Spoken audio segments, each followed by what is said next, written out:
everyone, and welcome to Worth the Calories, a Great British Bake Off podcast. Bread Week. Love Bread Week. You love, love, love? Love, love, love. Love it, love it, love it. Why do you cherish this week so much? I think, and I've probably said this last year as well, bread is something I aspire to. Okay. I'm not good at, I was about to say I'm not good at bread, but that's probably not the right thing. I have not practiced enough to feel competent at bread. Okay. When I have a crack at making something bready, it often turns out quite well. Absolutely. But yeah, I have aspirations to master the art form of bread. I just don't have the perseverance to make it all the time. So I'm always quite excited about the idea of Bread Week. Okay. Is there anything from this week, certainly from the watch, that you feel, oh, that's a thing I need to remember, that's a thing I've picked up, that's an interesting note? Was there an element of this that was a learning experience? Well, I think there was the soda bread. That looks easier than yeast bread. It was definitely a bing! Light bulb moment. Right. Yeah, exactly. Yeah, so that probably wasn't so good to listen to as watch. But yeah, exactly. So that's why I was quite excited to have a go at the soda bread, because I'm like, oh, that looks considerably less hassle. I mean, obviously it's going to produce something very different texture-wise, but I'm like, oh, this could be something I could get into. Yeah. Bagels. I didn't know bagels were boiled before they were baked. No, I had no idea. Been a revelation, isn't it? Absolute revelation. Yeah. Okay. So yeah, I thought it was a good bread week. So the signature was soda bread. Yep. A range of soda breads, some slightly weird flavours, some interesting flavours. Was this the one where someone tried a brioche? Oh no, it was the last round. Yeah, that was the showstopper. Yeah, okay.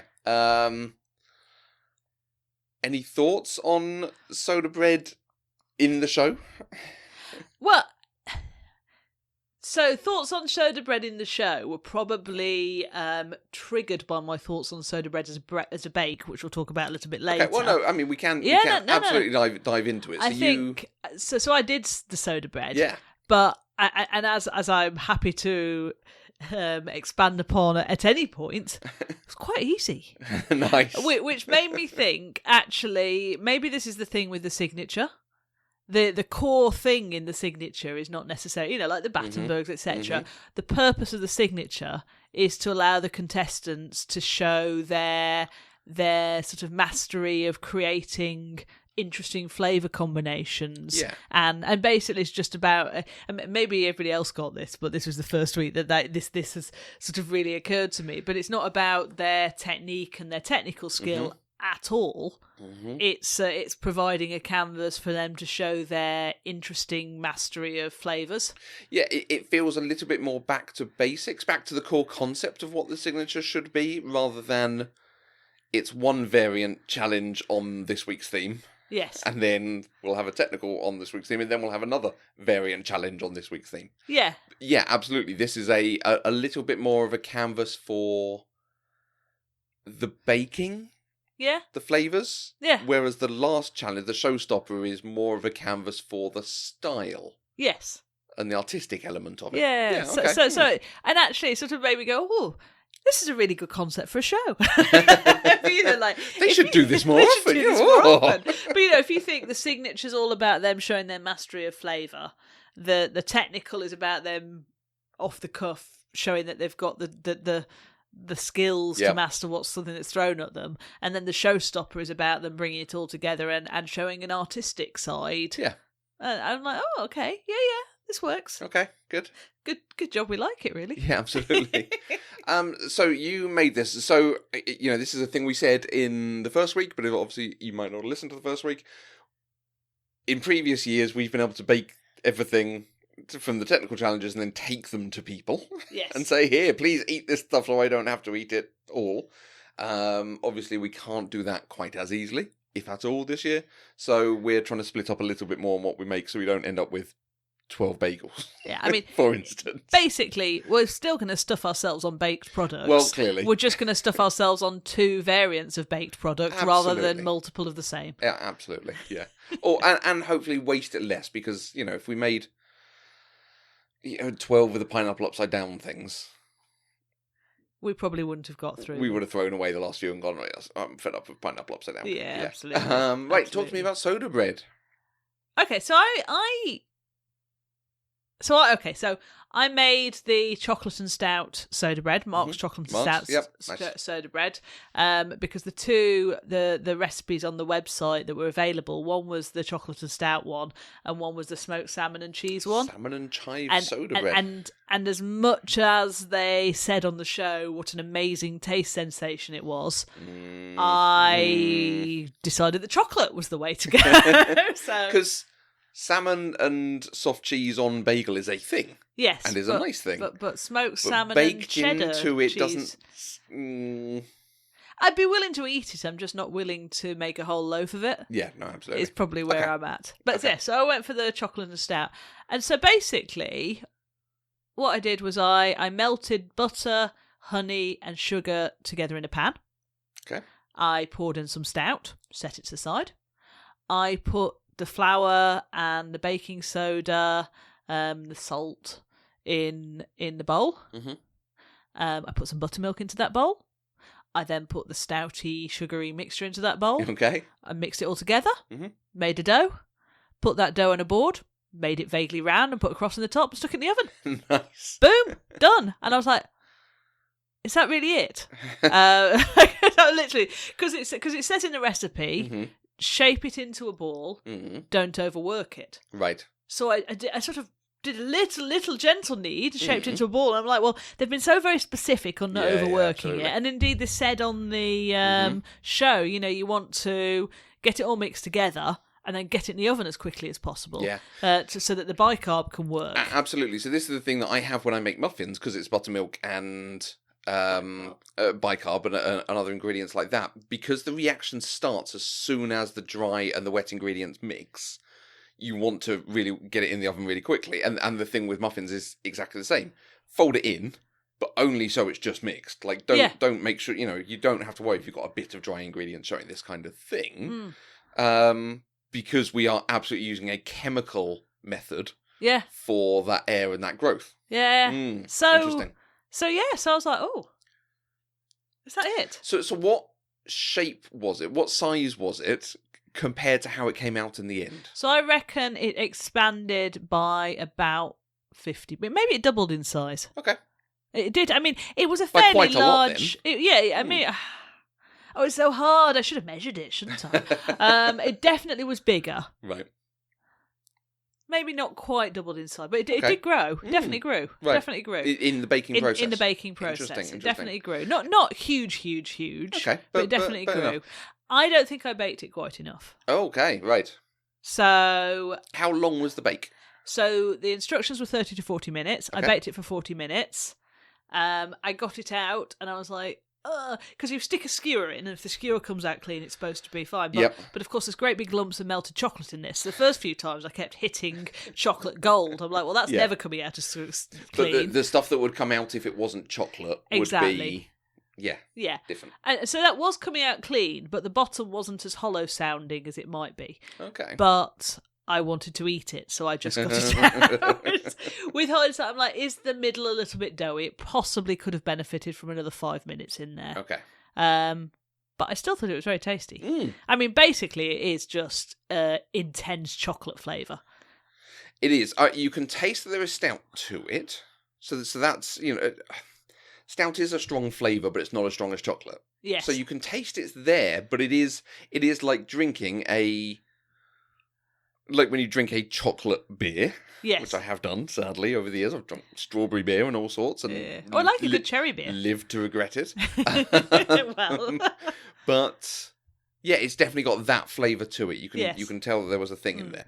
So. Yes. I liked it. Would I make exactly this one again?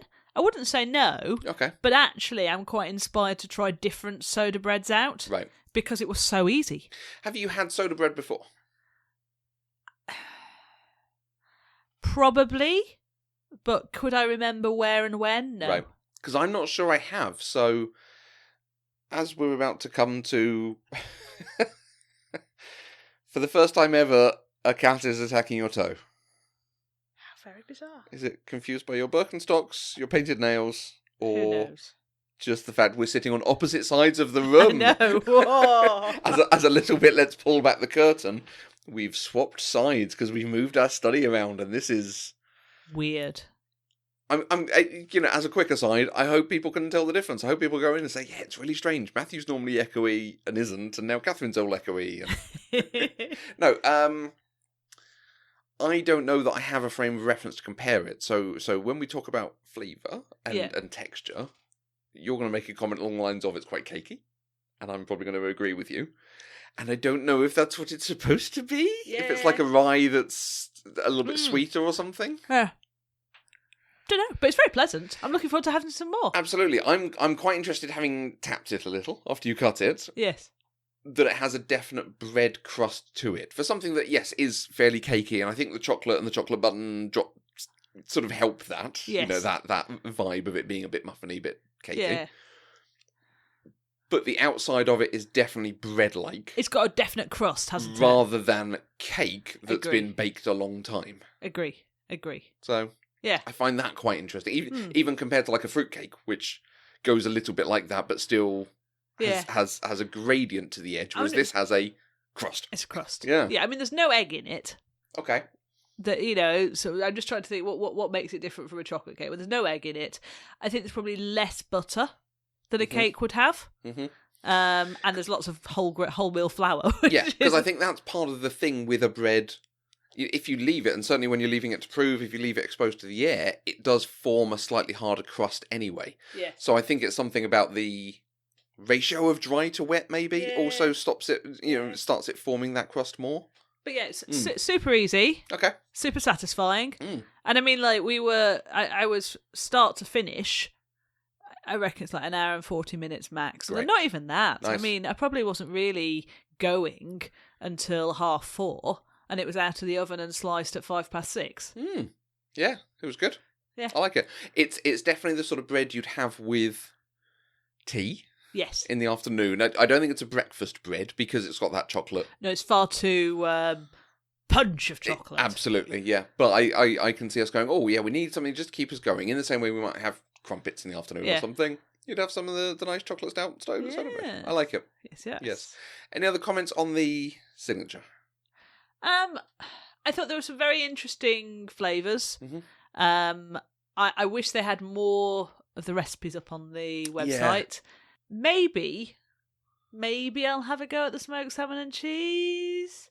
I think I'm more likely to go and investigate other soda breads. That's what I'm expecting to happen next. If you'd look at them and go, is this something worth pursuing, or is it back onto actual normal breads? Yeah. I don't think anyone had a total disaster, did they? No, some flavours came off, some, worked better than others, but... Yeah. But, yeah. It was okay. Yeah. Right, so the technical... Rainbow bagels. Technical. Absolutely. This is a good technical, I think. I think the making of bagels is clearly a skill to do the thing. And I think incorporating the element of adding colour to it, doing basically 5 different bits of the dough. Yeah. Because you could have bagels as your technical, and you could probably have, raisin and seed bagels, something like that, and you have to knead it, and then you have to prove it, and then you have to knead it and cut it and everything again, and then prove it again, and then bake it. So you have things like they did with making some butter with it and so on. Yeah. But I think the aspect of, and now slice it into 5, and now get colour, and then prove 5 different things, and then roll them out, and then slice them and turn them into a bagel that's twisted.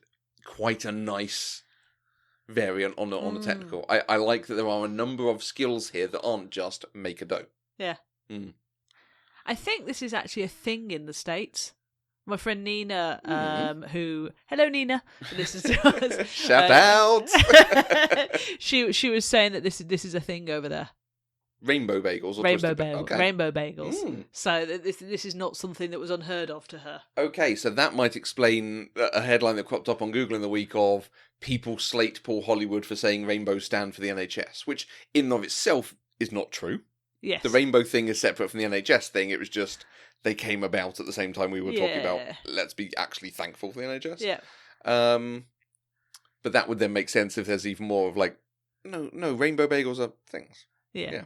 So I did these. Yes, you did. Yes. I'm so glad you did. I did not want that food colouring on my hands. Okay, is that why you didn't want to do this particularly? Yeah. Okay. And yes, it did get all over. I had to wash between every single colouring. And the colouring was difficult. Right. The making the dough was really quite easy.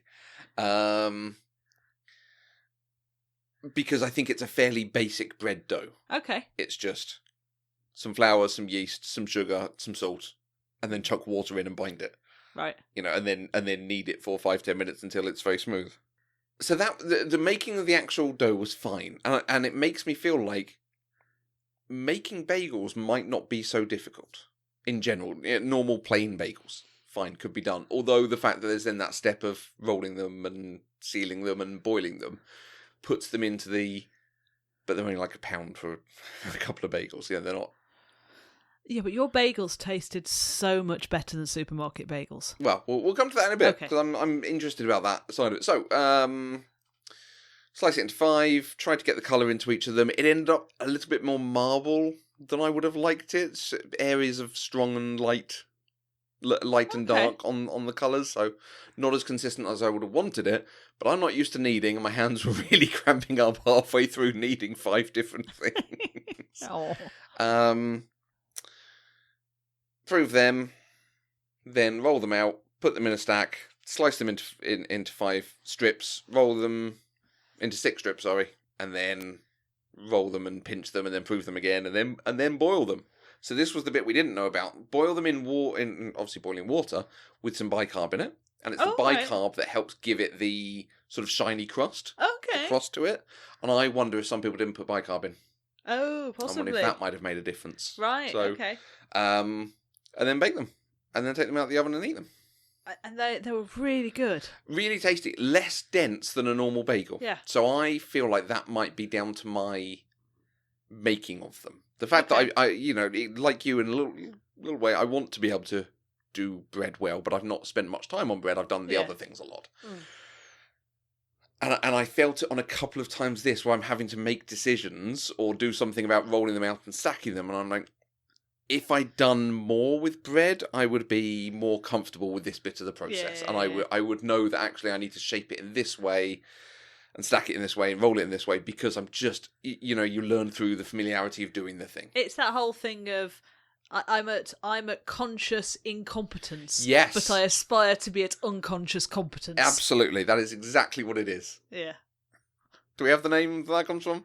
I don't know. I can't remember. No, but that's exactly what it is. Yes, I'm having to think about each step, and I know that at some point I'll go, yes, that's what it looks like when it comes out. Yes. Good, yes. Yes.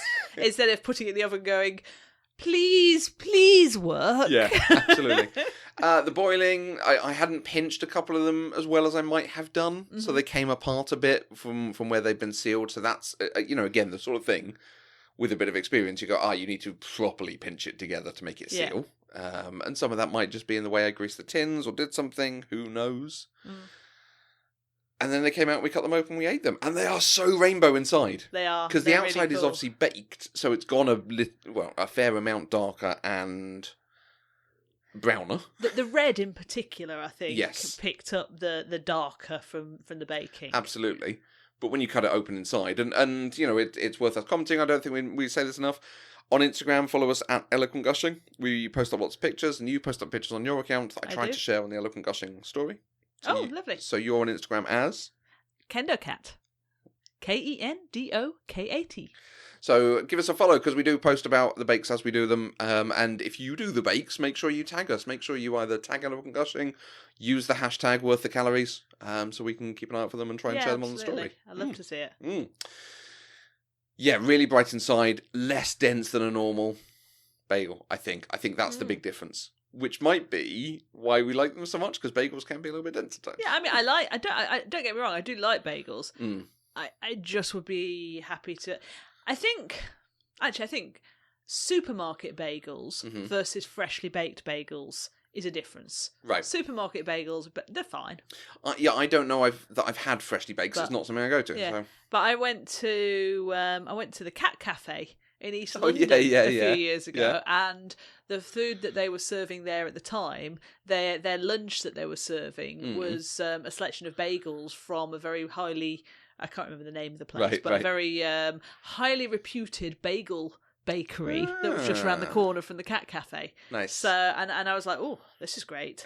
And also, when I went on a work conference to New Jersey, one of my colleagues brought in some fresh bagels for breakfast, and they were really good, really good. Yes, I think the time that we go for a trip to New York, a proper fresh New York bagel, yes, that's a thing. So I think me thinking, oh, bagel's a bit heavy, is probably me comparing a slightly British supermarket bagel. With all the additives to keep it fresh. Yeah, absolutely. But I mean, these were delicious. I loved that the crust was nice and crunchy. It was really fresh and light in the middle. I am looking forward to having a rainbow bagel for my breakfast tomorrow. Nice. What are you going to have on your rainbow bagel?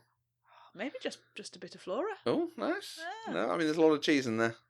There is a lot in the of fridge, cheese in there. So... Well, there might not be after well, we have our dinner tonight. By the time Or I might scramble myself an egg to have with my rainbow bagel. Nice, You never know. Okay. You never know. Great. Yeah, I think the real trouble they came up in was that boiling stage. Yeah. Because very clearly they were not told how long to do it. Yeah. The instructions I had were half an hour on each side, and then take them out. 30 seconds, not half an hour. Oh, not half an hour. Boiled bread. I'm just thinking how awful that would be. I was also thinking half an hour standing over a boiling bagel would just be horrid. So, yeah, half a minute on each side, and then take them out. Whereas I think some of them were like, oh, maybe it should be longer. This doesn't feel like long enough, and so on. It seems that it's very much, basically you're setting the outside. Yeah. So that they maintain their shape and consistency once you actually bake them. So. I think you'd have been a contender in the technical. Well, I did have a much better recipe than they had, and I didn't then have to worry about the next steps, and I wasn't up against it on time. So let's... Still, Yes. Still, they were good. But there was a real mix of how they came out, some of which was just in doing bread. I think some of them weren't so confident with bread. Yeah. And then the instructions make it a bit harder for them. Yeah, I mean, the thing is, you don't go on Bake Off because you're a really good bread person. No. Because you'd just be rubbish at the rest of the rounds. Absolutely. So... Yeah. And I think we've had people who are good at bread, but they've obviously been able to do the other stuff as well. So, yeah, exactly. Yeah, fine. Showstopper was... I'm going to say it wrong, but it's basically kind of make a shield that has something that represents something you are thankful for, that means a lot to you. Is it me? Or are we starting to... So what's that comedy Community we were watching, and they constantly talk about making dioramas. Yeah, I'm just like, the showstoppers are basically dioramas. Yeah. It's like I'm like in primary school. It's like I wish they'd just tell them to do something and stop making it be about like tell me about your family in bread form. It's just and. It might be because when we're thinking back on the best of previous seasons, where they do things of make a 4-tier cake that does things. Exactly. Make 3 loaves that can be served in this sort of way, but one of them has to be a gluten-free or a sweet loaf or... Why does it have to tell us a story about a special time? It's all a bit much, isn't it? Yeah, I'm just like, I don't know. Yeah. That's all we have to say about that. and the recipes that went up, it's quite interesting because I did get a bit confused where there were some interesting recipes that went up that didn't look like anything we saw because of course what some of them were doing were they were making an outside that was this loaf, an inside that was this loaf, and a topping that was this loaf. They were all making multiple types of bread. Yep. So the recipes that went up were this person's this loaf. Yeah. So it's really hard to sort of put it against it and say, oh yes, they used that in that bit. Yeah. Because it was so detailed. Mm. But again, there were some nice flavours, nice things going in there. But at the same time, it's bread. It's hard to get quite as excited over it as cakes and some of the other things. It's true. I do like bread though. Oh no, bread's great. Yeah. Bread is wonderful, but it's still bread. True. It's like if it was Vanilla Sponge Week. Yes. As opposed to the range and gamut of cakes and desserts and things that they do on other weeks. So. As opposed to cherry chocolate cake. Exactly. Yes. Yeah, it's good. I might have a go at the two recipes that they've put up there, just maybe after we've finished, after the season's over, because there's only so many hours in the weekend. Yeah, to do lots of the baking. To be honest, it's less about the hours in the weekend and more about our ability to consume the end result. Yeah. So let's talk about the bakers. Yep. Because Rowan left this week. I'm not upset. No. What I'm upset about is, imagine if it had been Mac who was still in this week. Yeah. So I was really annoyed last week because I thought Rowan should have left.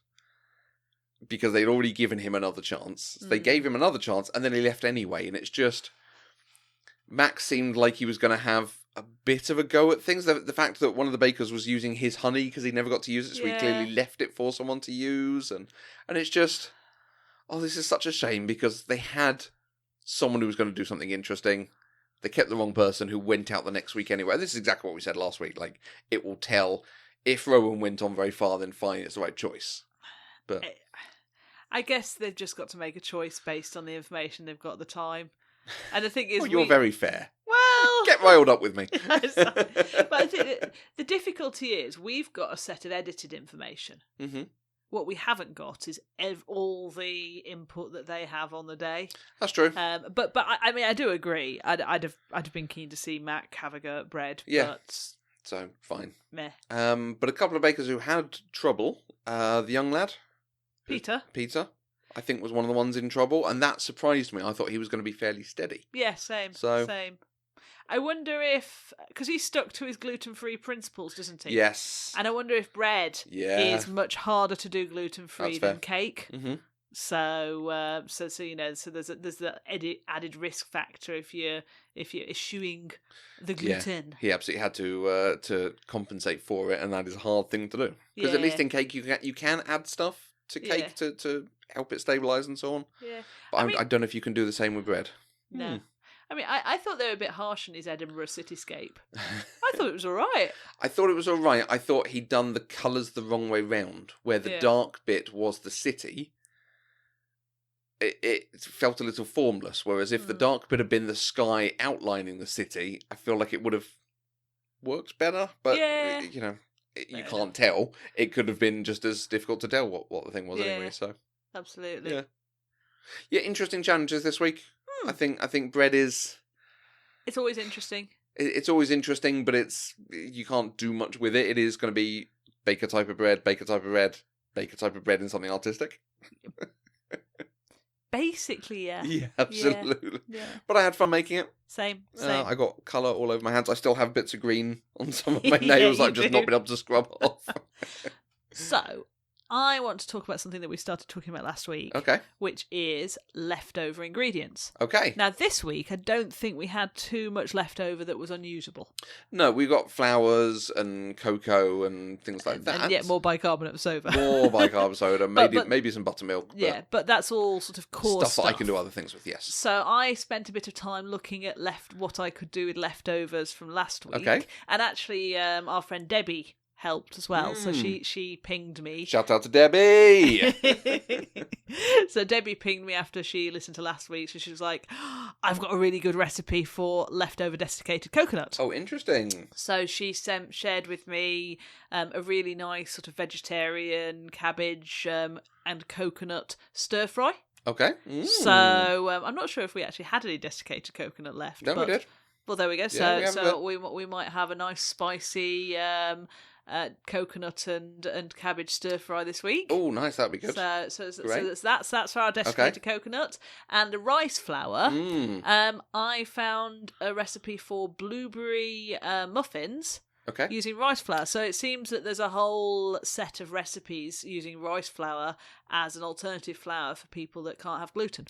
Okay, so it's an instead of, it's not just supplementing. Exactly. Okay. So because I mean, the other thing that seems to be good to do with rice flour is seems to help make a really crispy coating if you're deep frying things like squid and stuff like that. But as we've spoken before, I really don't do deep frying. I'm so clumsy. The idea of a pan of hot oil near me is just a really bad idea. Same, yeah. So, but apparently, it's really good if you mix it in with a bit of Japanese panko bread. breadcrumbs, crumbs, it makes for a properly good crunchy coating. Oh, interesting. If you're doing like a tempura type. Yeah, exactly. Okay. But yeah, hot oil and me? Yeah. No. And the other thing that we could do with it is there's lots of sort of like there's that South Indian breads and things like that. Okay. That go with it. But I think ours is going to be blueberry muffins. Share that recipe. We can try Absolutely. and do that. I'm wondering if there are other muffin recipes then. Yeah. That it works with. Yeah. And let's see if we can use it up. And the good thing is we're using an app that allows you to adapt quantities so that if we don't have enough rice flour, we can adapt the other quantities and see if we can get it used up. Yeah. Very good. Very good. Did my homework. Share that with me. Did my homework. Is it online, this recipe? It is. Let's put it in the show notes. Certainly. So that if other people have tried this, have got some leftover rice flour. Yep. Super. Great. I'm very excited by that. Excellent. Well, very good research. Thank you very much, Debbie, for helping. Check out my halo. You have the best halo. It's the world's greatest halo. I can't remember what next week was. Pastry? Do you know, I Puddings? can't remember what it is either.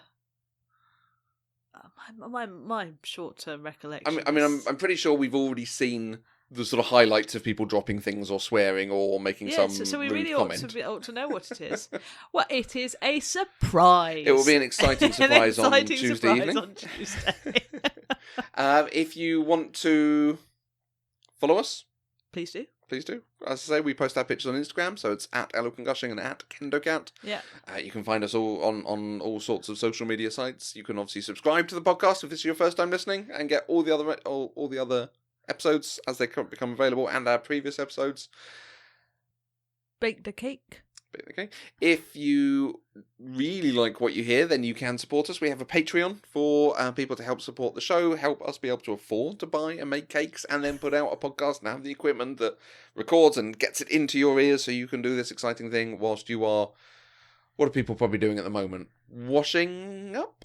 And maybe they're baking and listening to us? Maybe running. Or maybe cleaning the bathroom. Ellie, you know who you are. Shout out to Ellie. Anyone else you want to give a shout out to? And we have had a number of people who have sent us comments and said it's really good to have us back commenting on the show, and who have found us this season. So wonderful to have everyone listening and joining in. So do let us know your comments. Look us up on social media. Send us a message. There's all sorts of ways and emails that you can find us. Make sure you hit us up. Super. See you next week. See you next week.